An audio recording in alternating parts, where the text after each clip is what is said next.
Okay, so that was one way to do the monoprint or monotype that combine it with the dry point.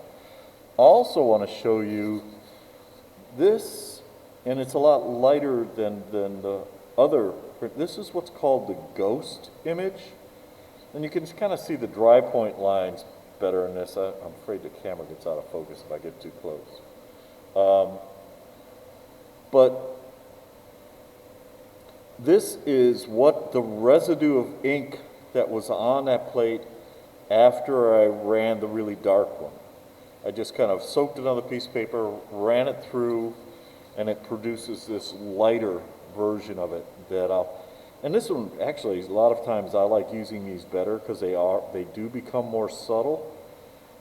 And then the dry point will print right on top of it again, just like the other one. And you can see I have a little bit of like stain in when I clean it more thoroughly. But I kind of left that there. This is going to be the guide for the next technique. And with this, I'm literally painting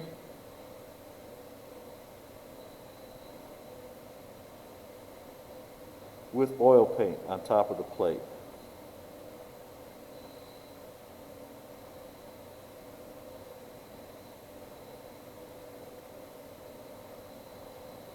And it's very textural, like it'll pick up each, and I keep bumping that camera. It'll pick up every little bit of the brush mark on it. And I think I'm going to leave most of the face itself clear, or what will end up being white.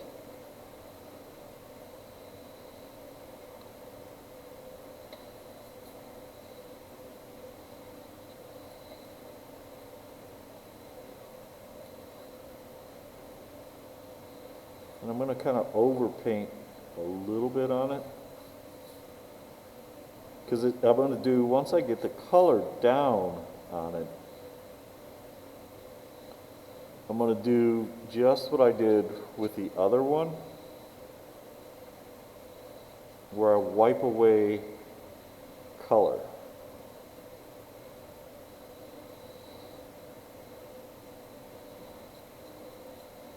And I'm going to do this really, really quickly.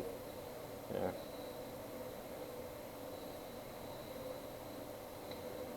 And a little bit of this.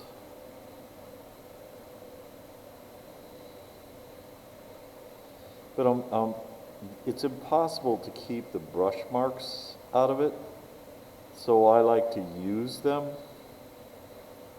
So I get this very textural kind of a feeling with it. That was a mistake.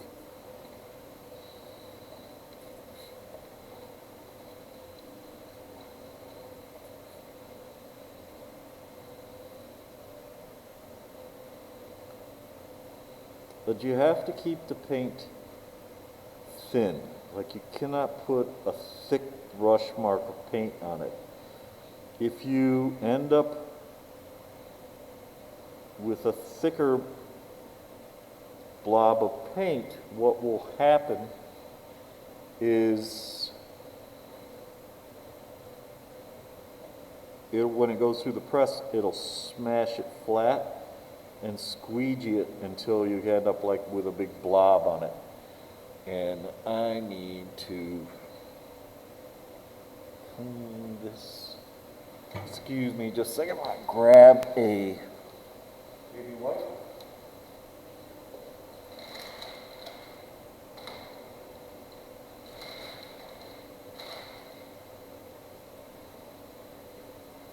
And depending on your image, you can get a lot more specific.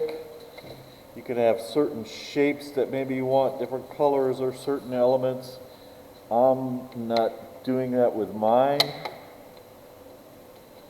For one thing, this one I want to go quicker with.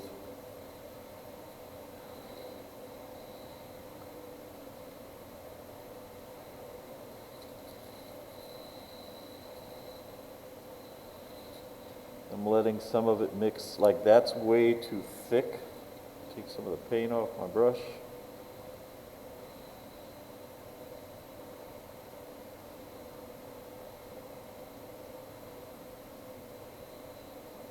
And now I'm going to do the same thing. I'm going to,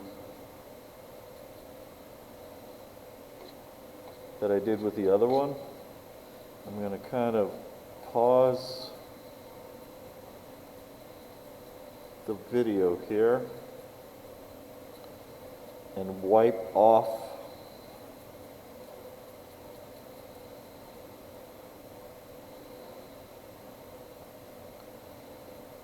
the paint that where I want it to be white. The black will still show all this up, but I still, you know, on top of this, since this is so much lighter than the one I did where it was started off as that solid violet, but I still want some areas to be white, so I'll approach it the same way. I'm going to go in with Q-tips and the stick and kind of wipe away areas. Okay, so I've wiped away most of what I want to remain white. I'm going to go back and just pull up some select areas.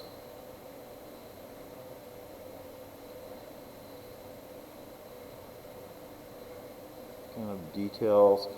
And this is so much lighter than what the drypoint ink is going to be, because I'm going to print in white, or print in black, I'm sorry, that this will show up, you know, the print will show up on top of this much more readily than it will on that deep violet.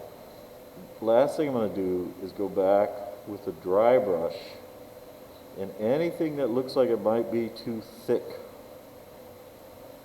I'm also kind of pulling up texture here, and any place where I accidentally grabbed it, got a fingerprint in it.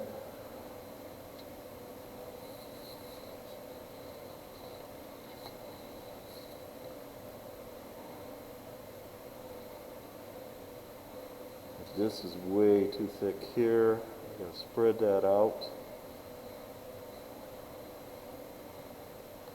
I'm also going to run this at slightly lower pressure.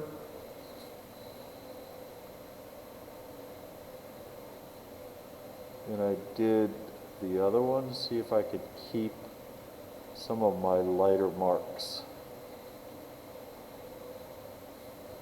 But you'll see all these brush marks, all this textural mark will be there at the end. Try to keep them going the same direction. Okay, so pick it up by the bottom, and I've had my paper soaking just since I've been doing this last bit, because I don't want it to soak too long, and I've been keeping track of the time again so that I can soak the paper for the same amount of time when I print the black dry point on top. Okay, so here is the finished print, and I don't know if you can see that. And you'll notice that I've changed this slightly when I was looking at it on the press. And then here's the ghost image, which I really like the ghost image. I think that's going to be the one that turns out the best. But as it was sitting on the press, I thought that the color, and I didn't really like the texture I did with the brush, and the color was maybe a little bit too intense. So I actually just crumpled up different sheets of newsprint and pressed it into the plate, and you can see that texture show through. I was careful to always have a clean edge on the newsprint, so I wasn't like putting paint where I didn't want it. So the last thing I'm going to do is clean my plate, right? Because I still have ink and oil paint down in all those lines. And I don't want it to dry there because it actually will make the lines lighter because they become more shallow. So what we're going to use in lieu of, like, we don't want to use any solvents, is vegetable oil. And I put down newsprint underneath to catch all the excess, because I'm going to put a pool of it down and then kind of lightly work it around to get it out of those lines with the Q-tips. And you'll see that I'm picking up color. I don't want to get too aggressive with it. Again, I don't want to scratch the plate.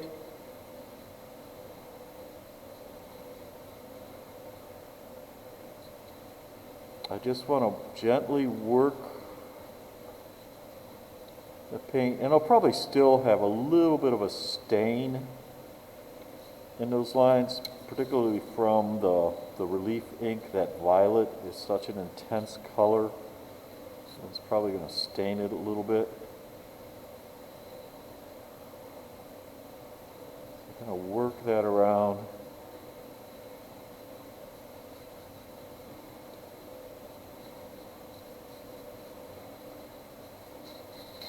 Take some tissue.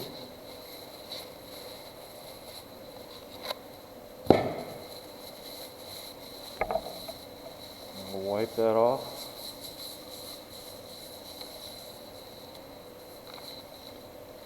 And it's much cleaner than it was. Again, I still got a little bit, not very much at all. There's a little bit of a stain to the back. And I don't want to leave the plate oily like this.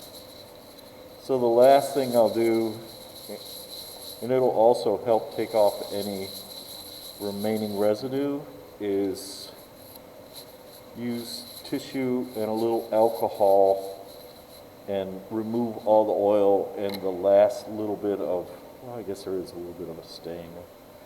I'll remove the last little bit of the oil from it. And that's how we'll clean, and that's how you'll clean your etching plates. The only plate we won't clean like that is the photopolymer plate. We'll use the vegetable oil, but you cannot use alcohol on it because they do not like to get wet with water. So